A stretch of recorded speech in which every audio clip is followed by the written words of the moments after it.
transgender noong 2010 at 2013. Tulad nyo rin po, kabsat ninyo nanguna sa laban, nanindigan sa laban ng mga Pilipinong LGBT ng tinawag na immoral, banta sa kabataan, AIDS carrier, mga cowards, hindi makapagdesisyon ng matino, third-class citizens at hindi karapat-dapat bigyan ng posisyon sa gobyerno.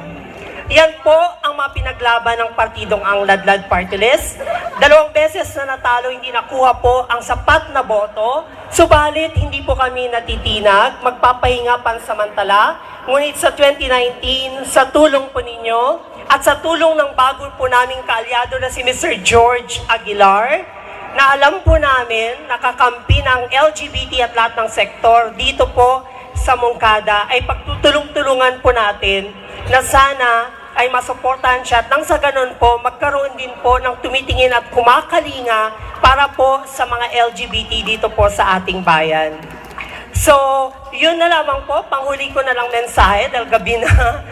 Kayo po ay napasaya namin ngayon, kayo po ay napahalakak namin, naaliw po namin kayo. Ngunit sana po, pag-uwi po ng mga minamahal nating kandidata na mga Becky, sana po bit-bit pa rin po nila ang respeto at pagkatao na dapat din pong binibigay ninyo sa mga taong tulad namin. Maraming salamat, Go Moncada Advance at George Michael Aguilar, LGBT-friendly at sinusuportahan ng mga LGBT dito sa Moncada. Umaasa po kami sa inyo, magkakaroon na ng kauna-unahang anti-discrimination ordinance sa tulong po niya dito sa Moncada nang wala pong naaping mga LGBT. Maraming salamat, Dame Bagarabi, Diyos Tiagina po. Ito po yung bunda, maraming salamat, Sir. Councilor George Michael Aguilar. I would like to take this opportunity po para po maihatid din po sa inyo ang mensahe po ni Secretary Mar Rojas at ganun din po ni Ma'am Corina Sanchez Rojas. Pinapahalagahan po ni Secretary Rojas ang LGBT community dahil po kasama niya sa liderato ang isa sa mga may akda ng anti-discrimination bill na isinusulong po ngayon sa Kongreso. Ang natatandaan ko po, noong ito po itinanong ni Sir Boy Abunda kay Secretary Rojas, noong siya'y nakapanayam ni Tito Boy, isang tanong lang naman na sinabi ni Tito Boy sa kanya na talaga namang tumatak sa puso ko bilang member ng LGBT community. Ang sinabi niya po, Mar, susuportahan mo ba ang Anti-Discrimination Bill o ADB? Ang sabi po ni Secretary Rojas, susuportahan po niya sakaling pala rin po siyang maluklok na Pangulo sa darating na Mayo sa ngayong 2016. Ano po ba ang ADB? Baka po ang naririto po ngayon ay hindi masyadong pamilyar.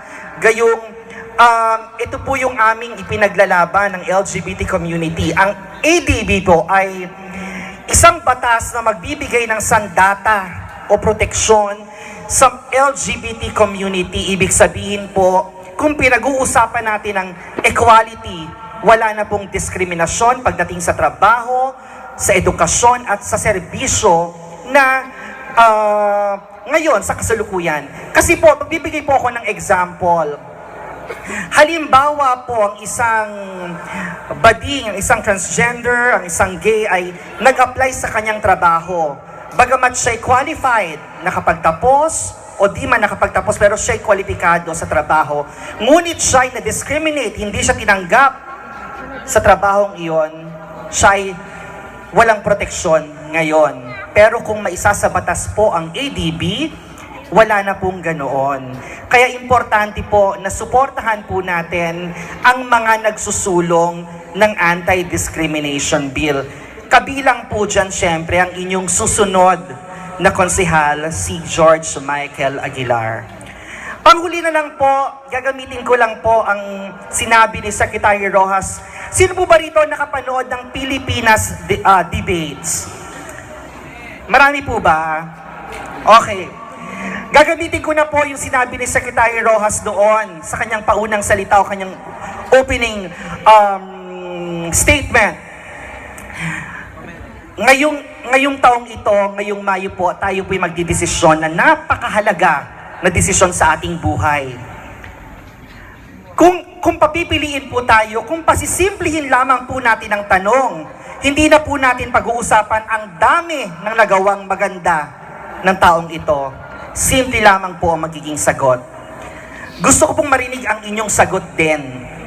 Kung papipiliin po tayo ng driver na magmamaneho ng ating kinabukasan, driver na magmamaneho ng inyong mga anak, ng ating mga magulang, o driver na magmamaneho ng ating kinabukasan, sino po ba ang inyong pipiliin? Letter A, ang driver na ito ay napakagaling mambola. Ang sabi po niya, kaya raw po niyang imaneho ang sasakyan. Pero sakali pong masira ang sasakyang ito, baka po hindi niya kayang kumpunihin o baka naman po matagal tayong makarating sa pupuntahan natin. Letter B, ang driver na hindi nagbabalik ng sukli natin, ninanakaw ang ating mga pamasahe. Ang driver na ito, hold-upper din pala. O letter C, driver na sobrang mainitin ang ulo. Kapag mainit ang ulo niya, mumurahin tayo, aksidente tayo. O letter D, isang driver na tapat, may karanasan at may kaalaman, may maganda pang referral sa kanyang dating boss. Gusto ko pong marinig sa inyo, sino po ba ang magiging driver ng inyong anak, ng ating mga nanay at tatay, lolo't lola, o ng ating kinabukasan? Pwede ko po bang marinig kanino pong driver kayo? Letter D. Okay, hindi ko na po pahabain pa. Maraming salamat. Alam ko pong nag-iisip ang mga taga-Mongkada Tarlac. Pagdating po ng May, dalawa lang po yan. Kabutihan versus kampon ng kasamaan. Maraming salamat po. Ito po, may mensahe po si Ma'am Corina Sanchez sa inyo. Please, thank you.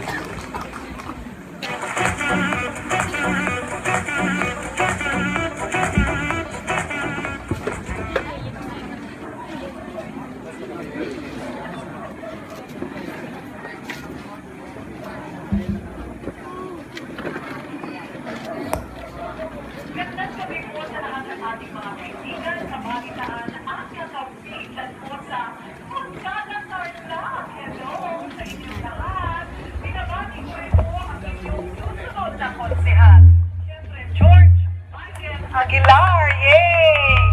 Siyempre, at sa lahat ng bumubuo ng Miss Jane Becky Queen 2016. Good luck po ha sa lahat ng mga mananalo na kandidata at sa lahat ng mga magiging reyna ngayong gabi. Maraming salamat po at nabigyan po ninyo ako ng pagkakataon na maging bahagi ng inyong pinagpipitaganang contest. Hihilingin ko po sana sa inyo na suportahan ang aking asawa na si Mar Rojas dahil siya po ay nangangailangan po ng inyong tulong. Siya po ay tumatakbo bilang Pangulo itong darating po na eleksyon sa Mayo. Hindi po namin kakayanin nang hindi po ninyo kami tinutulungan. Kaya sana, wag po ninyong kaming kakalimutan. Ano po? Marami pong salamat sa inyo. Ako po si Corina Sanchez Rojas, bumabati sa inyo ng isang maganda at mapagpalang gabi.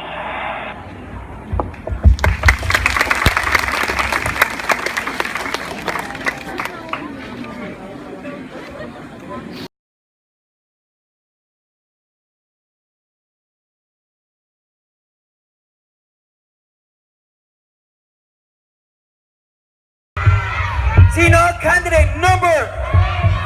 Who's your bet? Isigaw nyo! Congratulations! Candidate number! Before anything else, ulit maraming salamat sa inyong lahat. At nandito pa rin tayo at magkakasama pa rin tayo. Dahil kung hindi tayo sa Go Moncada Advance at sa pinakamamahal natin si Mr. George Michael Aguilar, Diyos ko, wala tayong ngayong gabing ito. Yes. Okay? So isa pa nga, Go Moncada Advance! Louder! Go Moncada Advance! Good job. Pumalakpak sa Mahiyawan! Ay, nako, hindi namin i-announce yung winners. Goodbye. Alright, so sige na. I-announce na natin, partner. Sige na, partner. Nangawit na yung dalawa. Congratulations, you are this year's Miss Becky Queen World Candidate number 26! Automatically, you are this year's Miss Becky Queen Queen Universe, candidate number 25, but relax ka lang muna dyan. Mamaya ay magkakaroon ka ng moment on stage. Candidate number 27, 26 will be receiving sash, bouquet, crown, scepter, and a gift back from Grupa, Maroas, and Corina, and health options. Palapakan naman natin sila, ladies and gentlemen. Ulit pa namin, maraming salamat po sa inyong lahat. At sana sa susunod nating programa, nandiyan pa rin po kayo. And now, ladies and gentlemen, our first ever Miss Becky Queen Universe. Palapakan naman natin candidate number 25. Congratulations, candidate number 25. Once again, ladies and gentlemen, maraming salamat sa inyong pagsuporta. At sana sa muli, magkita-kita at magkakasama muli tayo. I'm your host, Maui. And this is Katrina Halimaw po. And this is Miss Becky Queen 2016.